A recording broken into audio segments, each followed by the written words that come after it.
السلام عليكم ورحمة الله وبركاته. بسم الله الرحمن الرحيم. الحمد لله رب العالمين. الصلاة والسلام على أشرف الأنبياء والمرسلين وعلى آله وأصحابه وأتباعه أجمعين. أما بعد.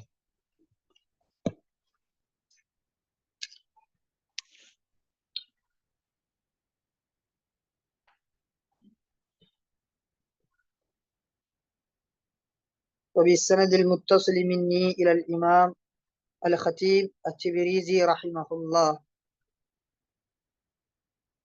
وهو يقول بأسانيده المتصلة إلى النبي صلى الله عليه وسلم. الحديث الأول عن عمر بن الخطاب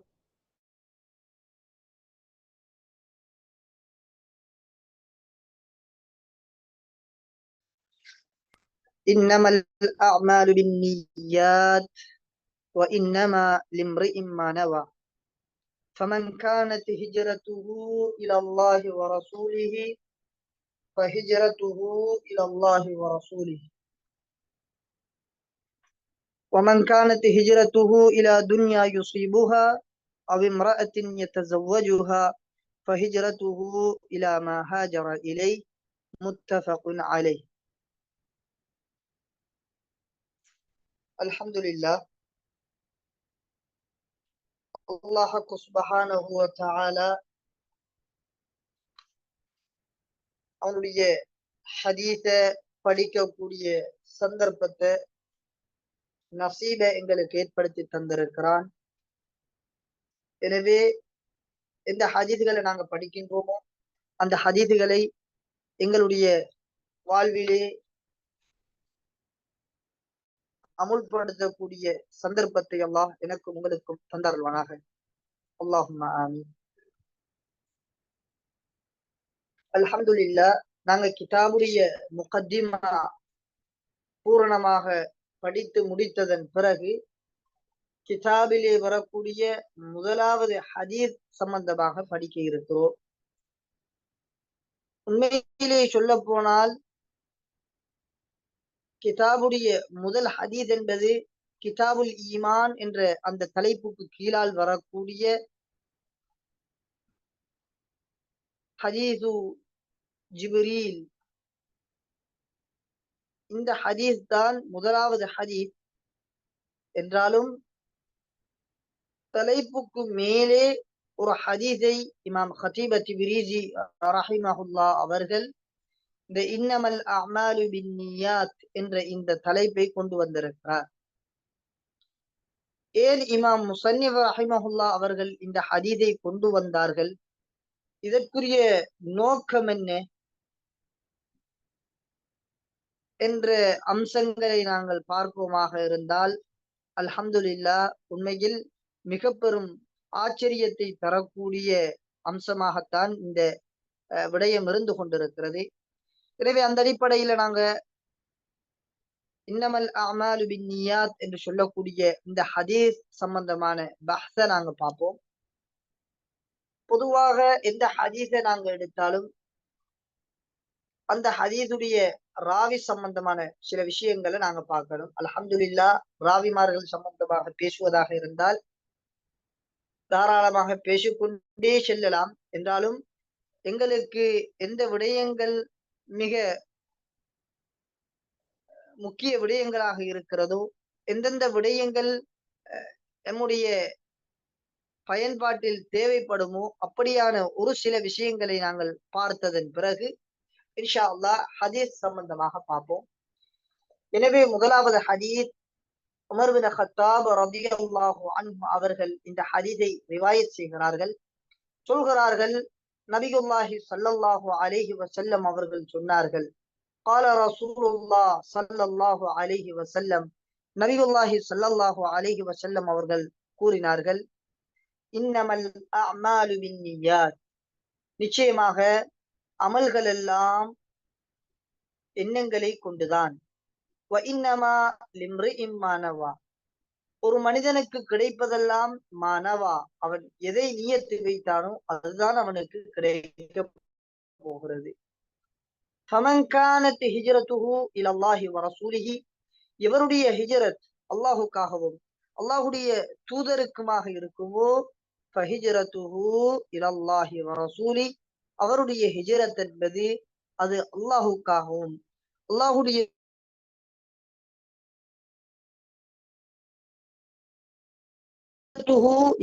ஹிஜ்ரத் இலா துன்யா யுஸீபுஹா, உலகத்தை அடைந்து கொள்ள வேண்டும், உலகத்தை சம்பாதிக்க வேண்டும் என்ற அந்த நோக்கத்திற்காக வேண்டி, அல்லது அவிம்ராஅத்தின் யதஸவ்வஜுஹா, ஒரு பெண்ணை திருமணம் முடிக்க வேண்டும், பெண்ணை அடைந்து கொள்ள வேண்டும் என்ற இந்த நோக்கத்திற்காக இருக்குமாக இருந்தால் சொன்னார்கள் நபி அவர்கள், ஃபஹிஜ்ரத்துஹு இலா மா ஹாஜர இலை, அவருடைய அந்த ஹிஜ்ரத் என்பது எதன்பால் எந்த நோக்கத்திலே அவர் ஹிஜ்ரத் செய்தாரோ அந்த நோக்கம் அவருக்கு கிடைத்துவிடும், அதுதான் அவருக்கு கிடைக்கும் என்பதாக சொல்லி காட்டினார்.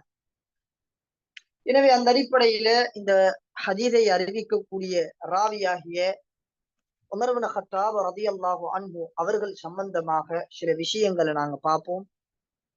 உமர் இப்னு கத்தாப் ரலியல்லாஹு அன்ஹு அவர்களுடைய பெயர் உமர் இப்னு கத்தாப் ரலியல்லாஹு அன்ஹு. இவர் குறைஷி வம்சத்தைச் சேர்ந்தவர்.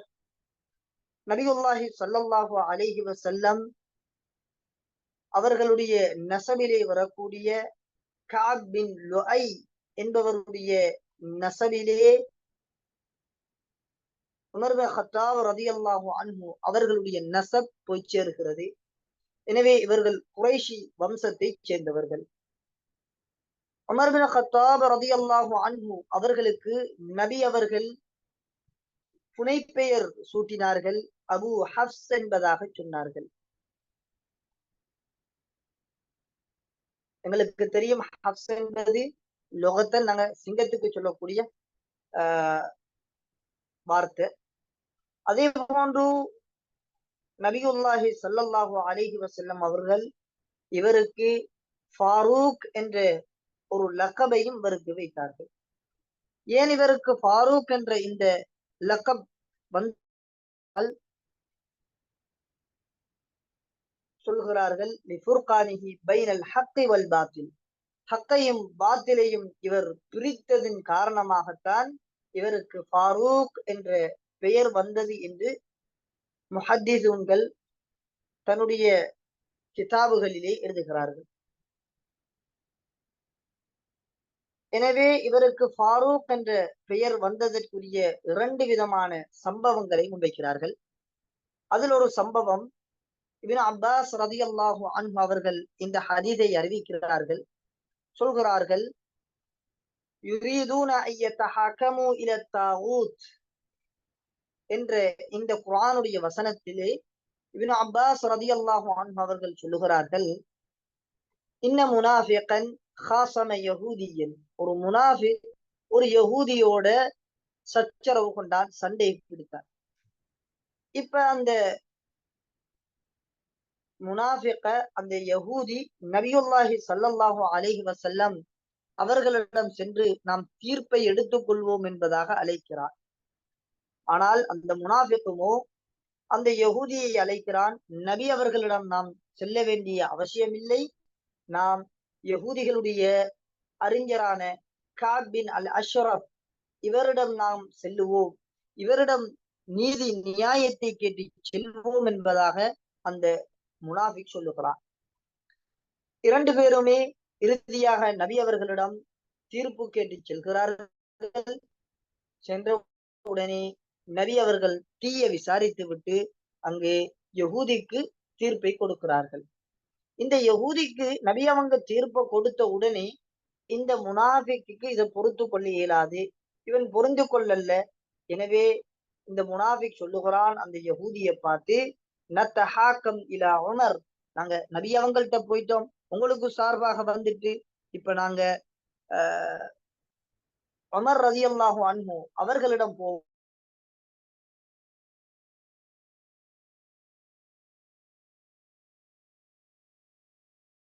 உமர் ரலியல்லாஹு அன்ஹு அவர்களுக்கிட்ட இந்த யகூதி சொல்கிறார், இப்படித்தான் நாங்க பிரச்சனைப்பட்டு நபியுல்லாஹி ஸல்லல்லாஹு அலைஹி வஸல்லம் அவர்களிடம் நாங்கள் தீர்ப்பு கேட்டு சென்றோம்.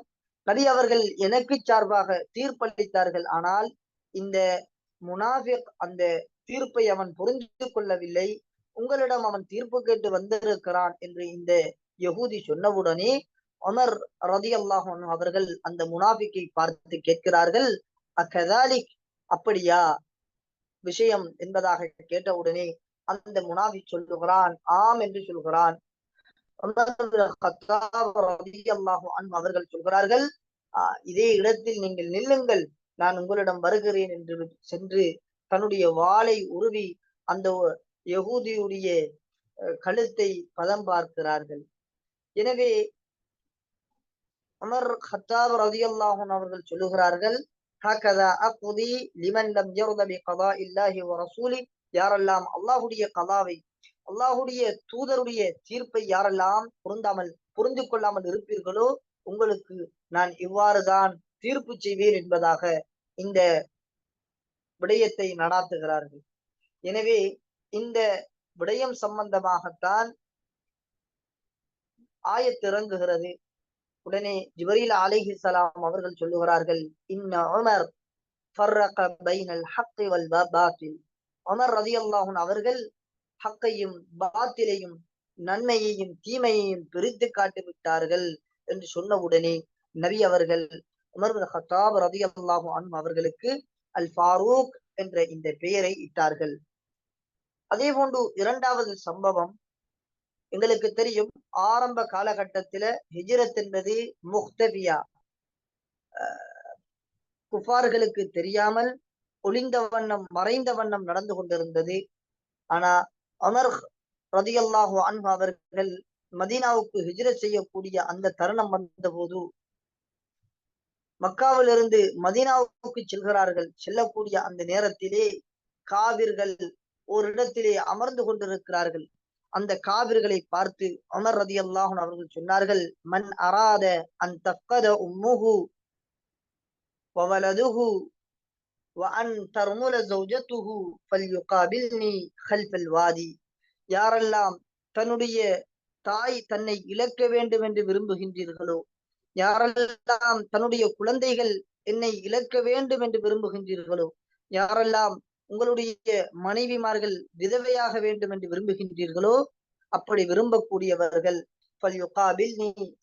வாதி, இந்த ஓடையின் பின்னால் என்னை சந்திக்கட்டும் என்பதாக மிகவும் உருக்கமாக அங்கு காவிர்களை பார்த்து ஒரு ஒரு அறிவிப்பை செய்கிறார்கள். எந்த ஒரு மனிதர்களும் உமர் கத்தாப் ரலியல்லாஹு அன்ஹு அவர்களை எதிர்ப்பதற்கு சக்தி பெறவில்லை.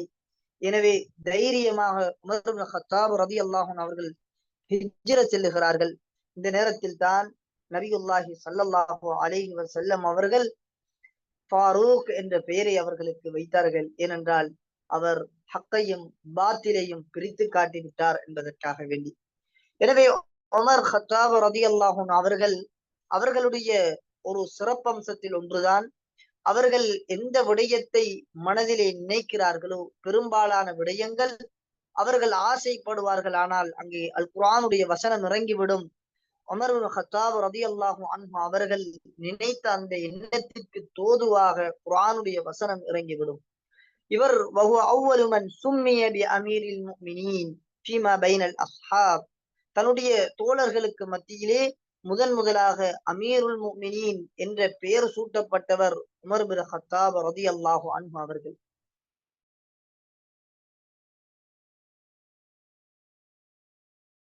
அவர்களுக்கு நுபுவத் கிடைத்ததன் பிறகு நபி அவர்கள் நுபுவத் கிடைத்ததன் பிறகு 40 ஆண்கள், அதே போன்று 10 பெண்கள், இவர்கள் இஸ்லாத்தை ஏற்றுக்கொண்டதன் பிறகு உமர் பின் கத்தாப் ரலியல்லாஹு அன்ஹு அவர்கள் நுபுத்துவம் கிடைத்து 6வது வருடத்திலே இஸ்லாத்தை ஏற்றுக்கொண்டார்கள். இன்னுமொரு கருத்து சொல்லப்படுகிறது, நபி அவர்களுடன் 33 ஆண்களும் 6 பெண்களும் இஸ்லாத்தை ஏற்றுக்கொண்டார்கள். அதற்கு பிறகுதான் உமர் ரலியல்லாஹு அன்ஹு அவர்கள் இஸ்லாத்தை ஏற்றுக்கொண்டார்கள். இந்த சந்தர்ப்பத்தில் தான் யா அய்யுஹன் நபியு ஹஸ்புகல்லாஹ் வமன் இத்தபஅக மினல் முஃமினீன் என்ற ஆயத்து இறங்கியது.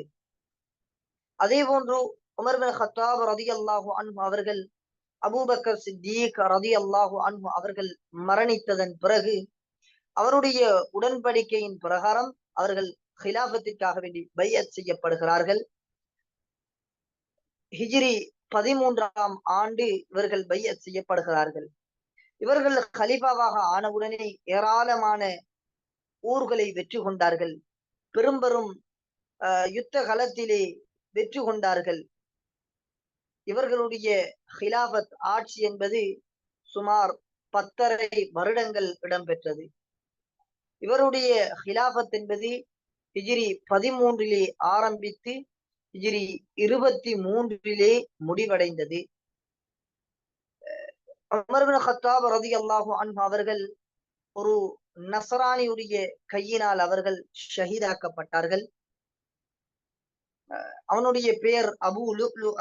இவன் யாருண்டா முகீரத் பின் ஷுஅபா, இவனுடைய அடிமைதான் அபு லுஅ்லுஅ. நஸ்ரானியுடைய கையால் உமர் பின் கத்தாப் ரலியல்லாஹு அன்ஹு அவர்கள் ஷஹீதாக்கப்படுகிறார்கள்.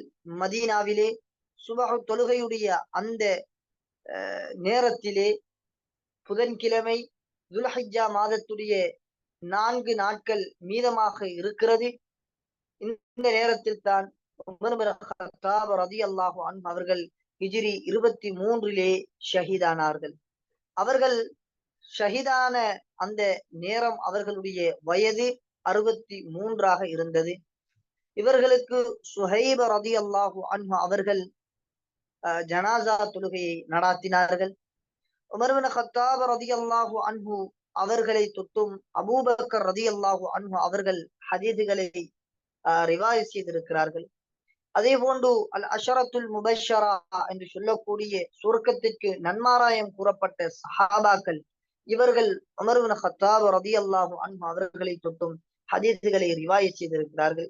அதே போன்று சஹாபாக்கள் தாபியுங்கள்ல பெரும் ஒரு பகுதியினர் உமர் பின் கத்தாப் ரலியல்லாஹு அன்ஹு அவர்களை தொட்டும் ஹதீதுகளை ரிவாயத் செய்திருக்கிறார்கள்.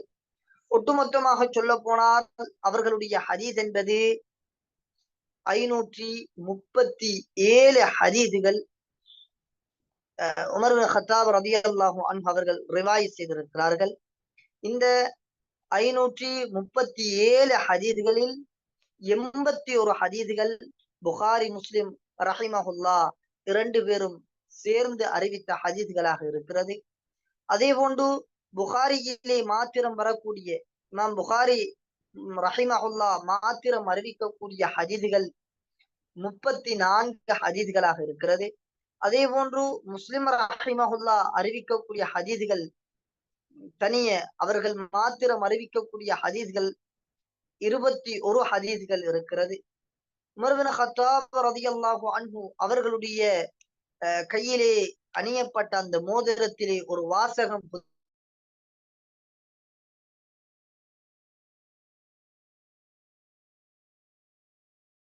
மௌத் மாத்திரம் போதாகும். ஒரு மனிதன் அவன் நல்லவனாக இந்த உலகத்திலே வாழ வேண்டுமென்றால், அவன் சீர்திருத்தவாதியாக ஆக வேண்டுமென்றால், அவன் தன்னுடைய உபதேசியாக எடுக்கக்கூடிய பொருள் மௌத்து தான். மௌத்தை கொண்டு ஒரு மனிதன் நல்லவனாக மாறிவிடுவான் என்ற இந்த கருத்துப்பட இருக்கக்கூடிய வாசகம் எழுதப்பட்டிருந்தது. கஃபா பில் மௌத்தி வாஇதா. இவர்கள் அல்லாஹ்வுடைய சட்ட விடயங்களிலே மிக கடுமையானவராக இருந்தார்கள். யாருக்கும் எந்த ஒரு சலுகையும் கொடுக்காதவர்களாக, அல்லாஹ்வுடைய மார்க்கத்துடைய விடயத்திலே மிகவும் உறுதியானவர்களாக, கடுமையானவர்களாக இருந்தார்கள். அல்ஹம்துலில்லாஹ், ஒரு புத்திசாலியாக, ஒரு இஜ்திஹாத் செய்யக்கூடியவராக, தனக்கு ஏற்படக்கூடிய விடயங்களில் பொறுமை காக்கக்கூடியவர்களாக, இவ்வாறு ஏராளமான சிறப்பியல்புகளை கொண்டவர்களாக உமர் பின் கத்தாப் ரலியல்லாஹு அன்ஹு அவர்கள் இருந்தார்கள். அல்லாஹ் சுப்ஹானஹு வ தஆலா இவர்களை கொண்டே தன்னுடைய மார்க்கத்தை அல்லாஹ் உயிர்ப்பித்தான். இவர்களை கொண்டே அல்லாஹ் மார்க்கத்தை கண்ணியப்படுத்தினான். உமர் பின் கத்தாப் ரலியல்லாஹு அன்ஹு அவர்கள் இஸ்லாத்தை ஏற்றுக்கொண்ட உடனே வானத்தில் இருக்கக்கூடிய மலக்குமார்கள் சொல்கிறார்கள், மலக்குமார்கள் சந்தோஷப்பட்டார்கள், மலக்குமார்கள் நன்மாராயம் சொன்னார்கள். இவ்வாறான ஏராளமான சிறப்பியல்புகளை கொண்டவர்தான் உமர் பின் கத்தாப் ரலியல்லாஹு அன்ஹு அவர்கள். எனவே அவர்களுடைய ஹதீதை தான் நாங்கள் முதலாவது ஹதீதாக எங்கட இந்த கிதாபில நாங்க பார்க்க இருக்கிறோம். அந்த அடிப்படையில ஹதீதுடைய கருத்தை நாங்க பார்த்துட்டோம். இன்ஷா அல்லாஹ் இப்ப ஹதீதுடைய வார்த்தைகள் சம்பந்தமான ஹதீதுடைய வார்த்தை பிரயோகங்கள் இவ்வாறான விடயங்களை நாங்க பார்ப்போம். அதற்கு முன்னால கட்டாயம் நாங்க பார்க்க வேண்டிய ஒன்றுதான், இந்த ஹதீஸ இமாம் ஹதீப் அத்-திப்ரிஸி ரஹிமஹுல்லாஹ் அவர்கள் ஆரம்பமாக கொண்டு வந்திருக்கிறார்கள். உங்களுக்கு தெரியும், ஆரம்ப ஹதீஸ் என்பது கிதாபுல் ஈமான் என்ற தலைப்புக்கு கீழே வரக்கூடிய ஹதீஸ். இதுதான் ஆரம்ப ஹதீஸ் என்றாலும் அந்த தலைப்புக்கு முன்பாகவே இந்த ஹதீஸை கொண்டு வந்திருக்கிறார்கள் என்றால், உலமாக்கள், முஹத்திஸூன்கள், ஏராளமான பெரும் உலமாக்கள் கூட தங்களுடைய கிதாபுகளிலே இந்த ஹதீஸை முதலாவது ஹதீஸாக கொண்டு வருகிறார்கள். ஏன் காரணம் என்றால், இந்த ஹதீஸின் மூலமாக இந்த ஹதீஸை கற்றுக் கொடுக்கக்கூடிய ஆசிரியராக இருந்தாலும் சரி, இந்த ஹதீஸை கற்றுக்கொள்ளக்கூடிய மாணவனாக இருந்தாலும் சரி, அவன் தன்னுடைய நீயத்தை சரி செய்ய வேண்டும், தன்னிலே அவன் இஹ்லாஸை ஏற்படுத்தி விட வேண்டும் என்ற இந்த நல்ல நோக்கத்தை அவனுக்கு உணர்த்த வேண்டும் என்பதற்காகத்தான் இமாம்கள் தன்னுடைய கிதாபுகளிலே இந்த ஹதீஸை முதல் ஹதீஸாக கொண்டு வருகிறார்கள். எனவே இவர்களை பின்பற்றி இமாம் புகாரி ரஹிமஹுல்லாஹ் அவர்கள் தன்னுடைய கிரந்தத்திலே முதலாவது ஹதீஸாக கொண்டு வந்திருக்கிறார்கள். இமாம் புகாரி ரஹிமஹுல்லாஹ் அவர்களை பின்பற்றி இமாம் பகவி ரஹிமஹுல்லாஹ் மசாபிஹு சுன்னா என்ற கிதாபை எழுதின இமாம் பகவி ரஹிமஹுல்லாஹ் அவர்கள் தன்னுடைய கிதாபிலே முதல் ஹதீஸாக இந்த ஹதீஸை கொண்டு வந்திருக்கிறார்கள்.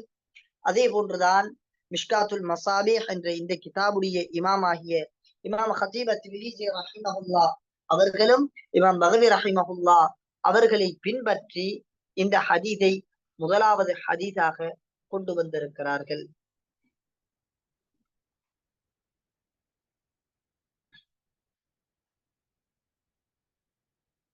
அல்லாமா அப்துர் ரஹ்மான் இப்னுல் மஹ்தி ரஹிமஹுல்லாஹ் அவர்கள் சொல்லுகிறார்கள், யம்பகி லிமன் ஸன்னஃப கிதாபன், யாரு ஒரு கிதாபை கோர்வை செய்ய வேண்டும் என்று நாடுகிறாரோ அவருக்கு அவர்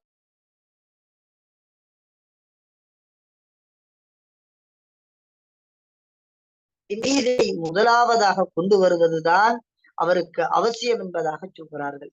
காரணம் என்னவென்றால், தம்பீகன் லித்தாலிப் அலா தஸ்ஹீஹின் நிய்யத்தி, மாணவருக்கு உணர்த்துவதற்காக வேண்டி தன்னுடைய நீயத்தை சரி செய்து கொள், உன்னுடைய நீயத்தை சீராக ஆக்கிக்கொள் என்பதை உணர்த்துவதற்காக வேண்டி கிதாபுகளை எழுதக்கூடிய ஒவ்வொரு முசன்னிஃபும் தன்னுடைய கிதாபிலே இந்த ஹதீதை கொண்டு வர வேண்டும் என்று இந்த ஹதீதுடைய முக்கியத்துவத்தை சொல்கிறார்கள்.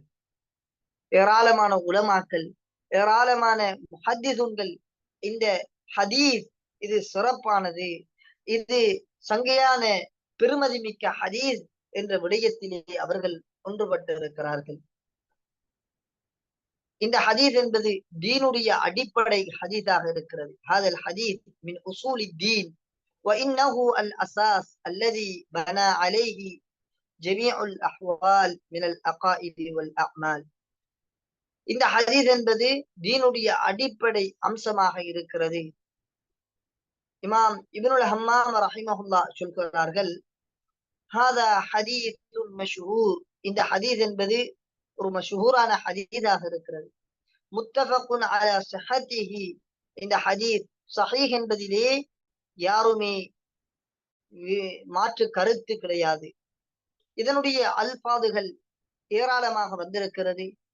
இன்னமல் அஅமாலு பின்னிய்யாத் என்று வந்திருக்கிறது. வ இன்னமல் அஅமாலு பின்னிய்யா என்று வந்திருக்கிறது. அல் அஅமாலு பின்னிய்யா என்று வந்திருக்கிறது. அல் அமலு பின்னிய்யா என்று வந்திருக்கிறது. எந்த வார்த்தையாக இருந்தாலும் இந்த வார்த்தை அனைத்துமே ஸஹீஹ் என்பதாக இப்னுல் ஹம்மாம் ரஹிமஹுல்லாஹ் சொல்கிறார்கள்.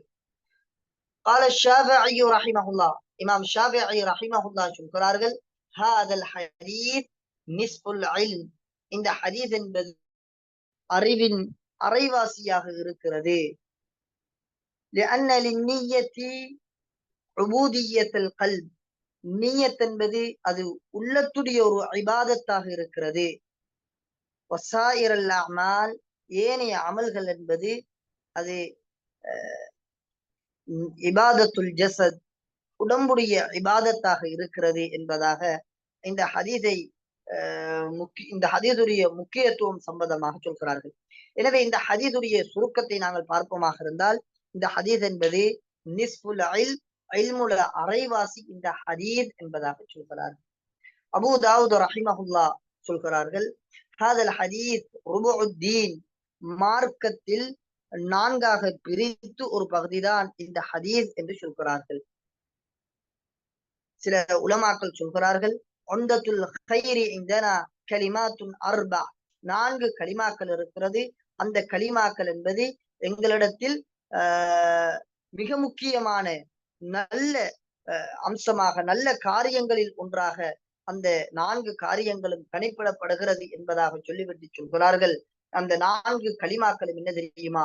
ஒன்று இத்தகி ஷுபஹாத், இரண்டாவது இஸ்ஹத் ஃபி துன்யா, மூன்றாவது தஅமா லைஸ யஅனீக், நாலாவது இஅமல் பினிய்யா.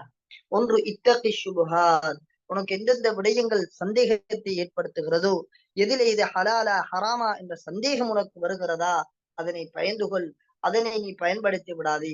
இரண்டாவதாக சொல்கிறார்கள், இஸ்ஹத் ஃபி துன்யா, உலகத்தை அடையும் விடயத்திலே, உலகத்தை நீ சம்பாதிக்கும் விடயத்திலே பற்றற்றவனாக இருந்து கொள்.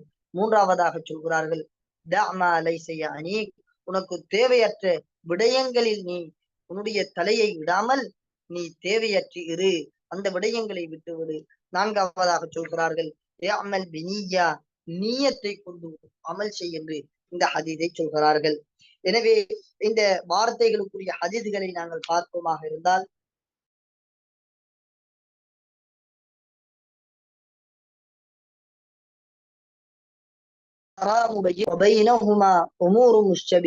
என்று வரக்கூடிய இந்த ஹதீஸ். அதே போன்று இஸ்ஹத் ஃபி துன்யா, இந்த ஹதீஸ் இஸ்ஹத் ஃபி துன்யா யுஹிப்புக்கல்லாஹ், இஸ்ஹத் ஃபீமா இன்தன் நாஸ் யுஹிப்புக்கன் நாஸ் என்று வரக்கூடிய ஹதீஸ்.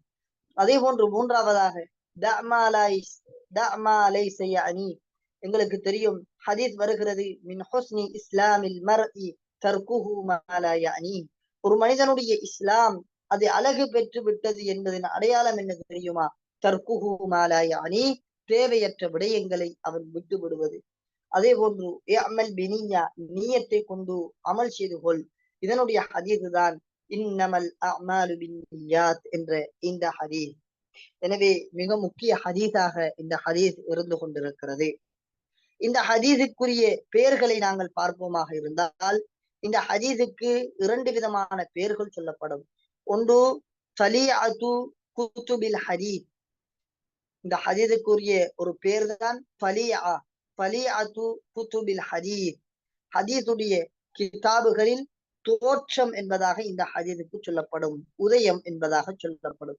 ஏனென்றால் எந்த ஹதீஸுடைய கிதாபை எடுத்தாலும் அதிலே முதலாக இந்த ஹதீஸை அவர்கள் ஏராளமான கிதாபுகளிலே கொண்டு வந்திருப்பார்கள்.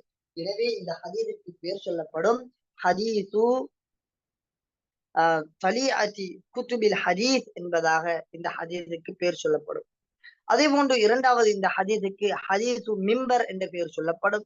ஏன் இந்த ஹதீஸு மிம்பர் என்ற இந்த பெயர் சொல்லப்படுது என்றால், உமர் இப்னு கத்தாப் ரலியல்லாஹு அன்ஹு அவர்கள் இந்த ஹதீஸை மிம்பரிலே வைத்து சொன்னார்கள். அதனால் இதற்கு ஹதீஸு மிம்பர் என்ற பெயர் சொல்லப்படும். அதே போன்று இந்த ஹதீஸுடைய சபபுல் உரூத், இந்த ஹதீஸ் நிகழ்ந்ததற்கான காரணம் என்ன என்பதை நாங்க பார்ப்போமாக இருந்தால், அல்ஹம்துலில்லாஹ், சபபுல் உரூத் என்று எங்களுக்கு சொல்லிலும், ஷஅனுல் உரூத் என்று சொல்லிலும், எப்படி குர்ஆனுக்கு நாங்க சபபுல் நுசூல், ஷஅனுல் நுசூல் என்று சொல்கின்றோமோ, அதே போன்று ஹதீஸுக்கு சபபுல் உரூத், ஷஅனுல் உரூத் என்று சொல்லுவோம். அதே போல அம்சாலுல் அரபாக இருந்தால் ஷஅனு சுதூர் என்று சொல்லுவோம், அல்லது சபபு சுதூர் என்று சொல்லுவோம். எனவே இந்த ஹதீதுடைய சபபுல் வுரூத் அல்லது ஷஅனுல் வுரூத், இந்த ஹதீஸ் நிகழ்ந்ததற்கான காரணம் என்ன என்று நாங்கள் பார்ப்போமாக இருந்தால், அப்துல்லாஹ் இப்னு மஸ்ஊத் ரலியல்லாஹு அன்ஹு அவர்களுடைய ஹதீஸ் வருகிறது. சொல்கிறார்கள், ஹாஜர ரஜுலுன் மின் மக்கா இலல் மதீனா, ஒரு மனிதர் மக்காவிலிருந்து மதீனாவுக்கு அவர் ஹிஜ்ரத் செய்தார். என்ன காரணம் என்றால், பிஸபபி இம்ரஅத்தின், ஒரு பெண்ணுக்காக வேண்டித்தான் அவர் ஹிஜ்ரத் செய்தார். யுகாலு லஹா உம்மு கைஸ், அந்த பெண்ணுக்கு உம்மு கைஸ் என்று சொல்லப்படும். ஃபகாலு லஹு ஹாதா முஹாஜிரு உம்மு கைஸ், எனவே இவர் இதற்காக வேண்டி ஹிஜ்ரத் சென்றதினால் சஹாபாக்கள் இவரை கைஸ், உம்மு கைஸுக்காக வேண்டி ஹிஜ்ரத் செய்தவர் என்ற பெயரை அவருக்கு வைக்க தொடங்கி விட்டார்கள். கஅன்னஹு ஸல்லல்லாஹு அலைஹி வஸல்லம் அர்ரத பிஹாதல் கவுல் தௌபீஹன் அலா ஸனீஇஹி, நபி அவர்களும் இவருடைய பெயரை இவ்வாறு செய்தார்கள். ஏனென்றால் தௌபீஹன் அலா ஸனீஇஹி, அவர் செய்த அந்த செயலை பழித்து காட்டுவதற்காக வேண்டி, அப்படி என்றால் அவருடைய செயல் நல்லதல்ல என்பதை காட்டுவதற்காக வேண்டியும், அதே போன்று வதம்பீஹன் லஹு அலல் இனாபதி அன் ذلك, இதனை விட்டும் இவர் அல்லாஹ்விடம் தௌபா செய்து அல்லாஹ்விடம் அவர் பாவ மன்னிப்பு பெற வேண்டும் என்ற இந்த விடயத்தை உணர்த்துவதற்காக வேண்டியும், அதே போன்று யாரெல்லாம் இந்த சம்பவத்தை படிப்பார்களோ அவர்களுக்கு இது ஒரு தத்கீர், ஒரு நினைவூட்டலாக இருக்க வேண்டும் என்பதற்காக வேண்டியும் நபியுல்லாஹி ஸல்லல்லாஹு அலைஹி வஸல்லம் அவர்கள் இவருடைய இந்த உம்மே கைஸ் என்பத இந்த பெயரை அறிமுகப்படுத்தினார்கள்.